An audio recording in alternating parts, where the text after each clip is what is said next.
Rasulullah bersabda, "Inni la a'rifu aswata furqatil asy'ariyyin bil lail hina yadkhulun wa a'rifu manazila min aswatin bil Qur'an bil lail.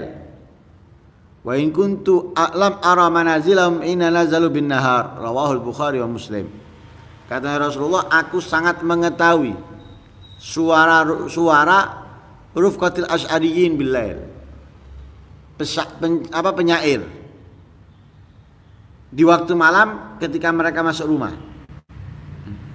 Wa arifu manazilahum min aswatin bil Qur'an bil lail, dan aku mengenal suara mereka, mengenal rumah-rumah mereka dari suara mereka dengan Al-Qur'an di waktu malam. Jadi kalau malam itu para syu'ara, para ahli syair membaca Al-Qur'an. Dan Rasulullah mengenali rumah mereka dari suara mereka di saat mereka membaca Al-Qur'an. Oh, ini rumahnya fulan, ini rumahnya fulan, diketahui oleh Rasulullah. Dari suara mereka Rasulullah mengetahui rumah mereka. Oh, ini rumahnya fulan. Ketika mereka membaca Al-Qur'an. Katanya, wa in kuntu lam ara manazila min nazal bin nahar. Aku enggak akan mengetahui rumah mereka kalau mereka masuk di rumah mereka atau berada di rumah mereka di waktu siang. Jadi, kalau siang enggak mengenali Rasulullah. Kenapa? Satu, mereka enggak ada di rumah. Kedua, mungkin enggak membaca Al-Qur'an di siang hari. Sehingga Rasulullah enggak tahu mana rumahnya mereka ini. Tapi kalau malam hari Rasulullah bisa mengetahui ini rumahnya fulan. Kenapa? Mereka membaca Al-Qur'an dan Rasulullah mengetahui rumah mereka dari suara mereka di saat membaca Al-Qur'an. Ini menunjukkan bahwasanya apa? Mengeraskan suara. Sampai Rasulullah di luar dengar, oh, fulan sedang membaca Al-Qur'an. Tahu, mengeraskan suara. Nah, ini mengatakan bahwa janab mengeraskan suara boleh untuk membaca Al-Qur'an, tentunya bagi orang yang aman daripada sifat riya. Rawahul Bukhari wa Muslim. Begitu juga diriwayatkan oleh Al-Bara bin Azib radhiyallahu anhu.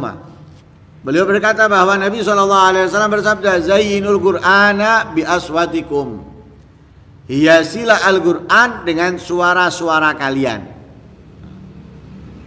Artinya apa? Keluarkan suara kalian untuk membaca Al-Qur'an. Ketika mengeluarkan suara, gunakan suara terbaik kamu.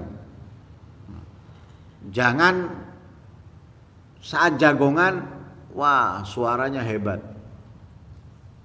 Tetangga 25, kanan 25, kiri, depan, belakang dengar. Saat membaca Al-Qur'an, depan tidak kerungu. Atau saat futsal,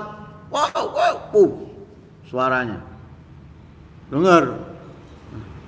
Yang di ujung pada lantai sepeda motor lewat kerungu. Tapi saat membaca Al-Qur'an, ya Allah, yang di depannya sama sekali nggak dengar. Nah,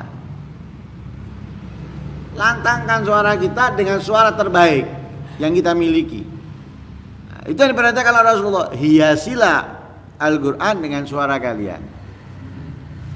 Rawahu Ibnu Abi Dawud an Ali radhiyallahu anhu annahu sami'a dhajjatan nas fil masjid yaqra'una al-Qur'an.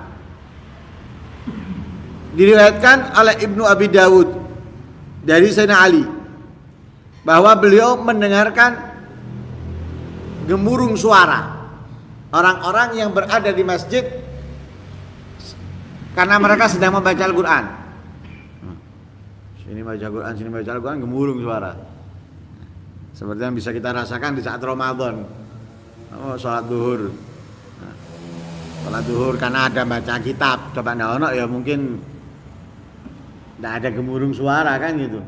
Gemuruh suara. Lalu Sayyidina Ali mengatakan kepada Tubali haula, beruntung mereka ini. Kata Sayyidina Ali, beruntung mereka. Kenapa? Kanu ahabban nas ila Rasulullah, karena mereka paling dicintai oleh Rasulullah. Jadi perbuatan yang mereka lakukan ini adalah perbuatan yang membuat Rasulullah mencintai mereka. Kanu ahabban nas ila Rasulillah sallallahu alaihi wasallam. Wa fi itsbatil jahr ahaditsu katsiratun. Jadi intinya riwayat-riwayat hadis yang menunjukkan kebolehan mengeraskan suara itu sangat banyak, dan diantaranya yang kita baca barusan. Ya. Imam Abu Musa al-Asy'ari membaca dengan suara yang lantang sehingga Rasulullah mendengarkan apa yang dia baca. Di esok harinya Rasulullah mengatakan, engkau ini diberikan oleh Allah suara yang indah seperti suaranya Al-Dawud. Nah, kemudian para syu'ara ketika di malam hari mereka membaca Al-Quran, Rasulullah mendengarkan sehingga Nabi mengatakan, aku mengenali rumah mereka dari suara mereka di saat membaca Al-Quran. Begitu juga yang lainnya, seperti juga sering yang kita dengar daripada cerita di Tarim.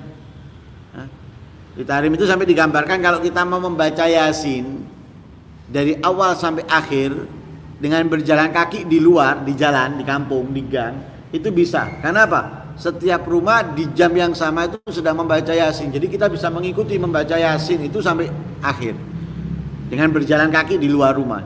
Bismillahirrahmanirrahim. Kenapa? Setiap rumah membaca dan terdengar. Sehingga Bismillahirrahmanirrahim kita bisa membaca Yasin di jalan. Kalau di sini coba isok nyanyi, nah, iki nyanyi nyetel iku nyanyi isok nyanyi iku, banter-banteran. Coba setelan Al-Quran, panas kabeh, wah, itu dibanter-banterno, panas kabeh, kupingnya panas, hatinya panas, pikirannya, nah, lagu, adem, jokingnya, panas semuanya. Kalau di sana enggak, enak. Kita jalan nih. Baca Al-Quran sambil baca Yasin bisa. Bismillahirrahmanirrahim. Yasin Al-Quranil Hakim. Sampai selesai bisa. Kenapa? Dari rumah ke rumah membaca Yasin. Nggak mengeraskan suara. Nah, seperti itu diperbolehkan. Ya wallahu a'lam.